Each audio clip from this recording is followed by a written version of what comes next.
எனக்கு நேற்று தங்கமயிலேருந்து ஃபோன் மேலே ஃபோன் பண்ணிகிட்டே இருந்தாங்க. எதுக்கு தெரியுமா? அக்ஷயா கோல்டில் நீங்கள் போட்டிருக்கீங்க, இன்னையோட அக்ஷய திதி முடியுது, இன்றைக்கே நீங்கள் அதுக்கு வந்து வாங்கிக்கோங்கன்னு சொல்லி ஃபோன் பண்ணிக்கிட்டே இருந்தாங்க.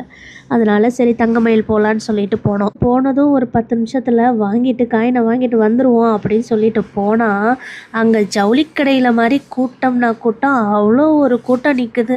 நாங்கள் டி நகரில் இருக்க தங்கமயிலுக்கு தான் போயிருந்தோம். பில்லிங்கில் நிற்க வச்சாங்க, ஒரு 1 ஹவர்கிட்ட நிற்க வச்சாங்க. Very very very worst service.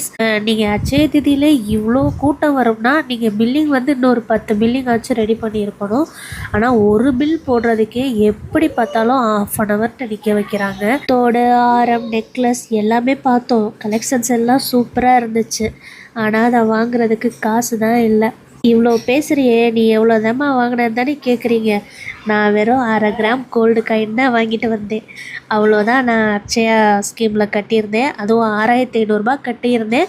கையிலேருந்து ஒரு 1500 கொடுத்து 8000 பில் வந்துச்சு, வாங்கிட்டு வந்தேன். ஆனால் இந்த ஒரு காயின் வாங்குறதுக்கு கிட்டத்தட்ட 1.5 மணி நேரம் நின்று இந்த காயினை வாங்கிட்டு வந்தேன். ஸோ டயர்டாயிடுச்சு. ஃபைனலி அட்சய திதி அன்னைக்கு நகை வாங்கினா நல்லதுன்னு சொல்லுவாங்க.